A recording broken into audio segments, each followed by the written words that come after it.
Nós vamos conversar agora com um engenheiro que está fazendo um trabalho diferenciado aqui na Grande Florianópolis. Já passou aqui várias dicas para a gente aqui nos bastidores e agora a gente tem a honra de conversar com o Leandro Schmidt. Seja muito bem-vindo, Leandro. Olá, boa tarde. É um prazer estar aqui com você, Vanderleia, conversando com vocês e podendo passar para vocês essas dicas, essas informações a respeito da construção civil, da engenharia civil, né?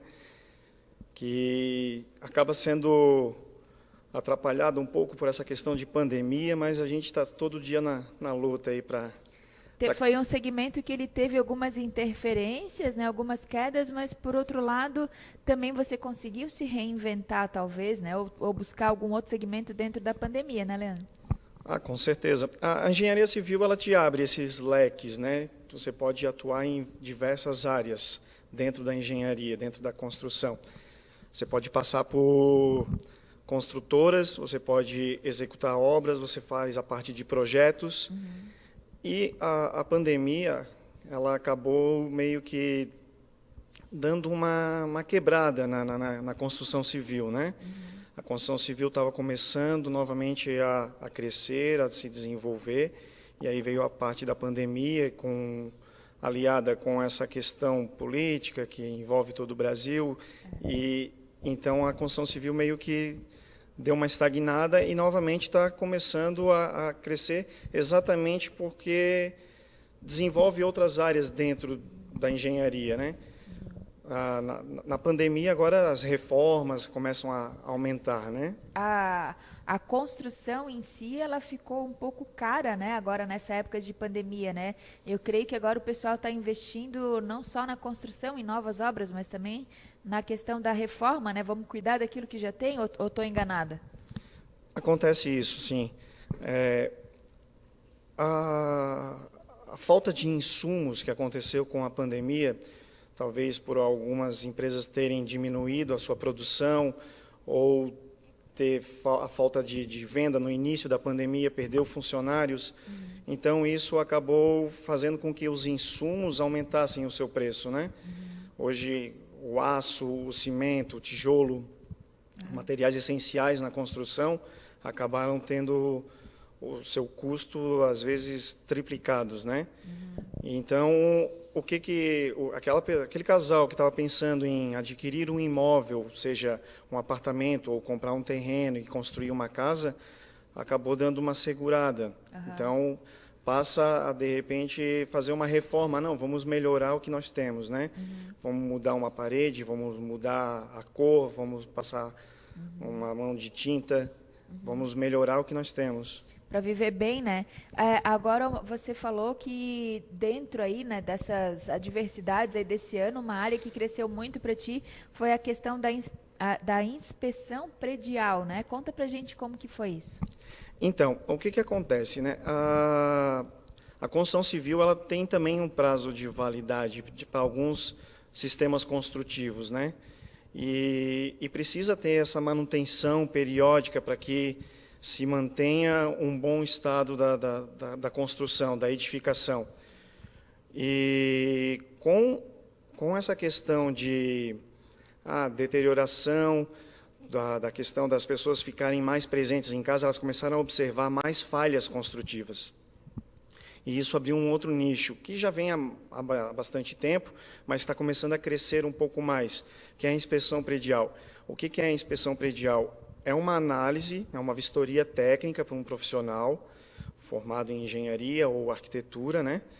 Que vai fazer uma análise da edificação como um todo, todos os sistemas construtivos. E, ao fim dessa análise, vai elaborar um laudo apresentando para o condomínio, ou para a edificação, ou para a construtora, as anomalias que existem naquela construção. Todas as patologias, se elas são por falta de manutenção ou se elas são de uma falha construtiva. E nesse laudo aponta também quais são as opções que você tem para reduzir aquele problema ou para solucionar aquele problema. E isso tem acontecido bastante, embora ainda a maioria dos condomínios acaba contratando um profissional somente quando o problema está bem avançado, muito visível, né? Eu acho que é o que geralmente acontece, né? A gente não tem a cultura da prevenção, né? Eu vejo muito assim esse trabalho, né? Esse segmento que você faz como na área da saúde, né? A gente acaba indo ao médico quando fica doente. E se na verdade eu tivesse um engenheiro que fosse lá, olhasse a minha casa, a minha obra, as edificações, enfim, como medida preventiva, eu poderia garantir a vida útil por muito mais tempo e até economizar na questão da manutenção, né? Com certeza. A questão é simples. A construtora ela te dá 5 anos de garantia, mas desde que você execute as manutenções preventivas. E a maioria acaba fazendo manutenção corretiva, quando o problema já aconteceu. Se você, síndicos, né, hoje a maioria dos condomínios tem síndicos profissionais. Se você contrata um engenheiro a cada 1 ano, a cada 2 anos, para fazer uma avaliação daquele condomínio, daquela edificação, e apontar quais são os problemas que estão começando a surgir, e você trata naquele momento, o custo é muito mais baixo. E até mesmo para você cobrar da construtora, que está ainda dentro do prazo de garantia, que faça a intervenção também por parte da construtora, né? Então, na verdade, é um diagnóstico que lá na frente é um investimento que lá na frente vai se tornar muito mais barato, né? Que a gente sabe, né, que hoje em dia a questão da economia também durante a obra ela é fato, né? E às vezes a gente só percebe que daqui a 2, 3 anos o problema quando está instalado. E se eu compro um apartamento, antes de comprar, por exemplo, eu posso te chamar e você já olha para mim, ó, isso aqui pode dar problema num curto prazo, longo prazo, que até interfere na negociação, digamos assim, né? Com certeza. Se a maioria das pessoas agissem dessa forma, os problemas construtivos que teriam no futuro seriam bem menores. Uhum. Não quer dizer que a avaliação de um engenheiro ou a intervenção antes de um problema acontecer faça com que aquele problema não aconteça. Problemas irão surgir, patologias irão surgir, só que em menor grau, né? A correção daquela patologia, ela vai ter um custo muito menor se eu já vier fazendo as manutenções do que eu deixar, daqui a 5 anos eu resolvo. Daqui a 5 anos aquele problema ele se agravou demais e o teu custo é muito mais alto. É só uma rachadinha na parede, né? Enquanto está só ali no reboco não faz mal, depois a gente olha, né? Leandro, tem aquela outra parte que a gente estava conversando lá fora, que eu acho bem interessante, que você está trabalhando também muito na questão da legalização de obras, né? Com pessoas que querem legalizar aí uma obra que já tenha muito tempo, às vezes até mesmo, né, trabalhando aí no home office, estão querendo levar a empresa para casa e a casa não tem ainda a legalização da obra. Você também faz isso, né? Exatamente. Há muito tempo atrás, hoje também ocorre, mas há bastante tempo atrás, muitos construíam sem aprovar um projeto na prefeitura, sem tirar um alvará de construção, ou não emitiram um habites, mesmo que tenham aprovado um projeto, ou aprovaram um projeto e executaram outra coisa diferente do projeto. Essas obras são irregulares. Então, quando se quer investir, fazer um investimento, seja vendendo aquele imóvel, ou transformando aquele imóvel residencial em um imóvel comercial, você precisa ter essa obra regularizada.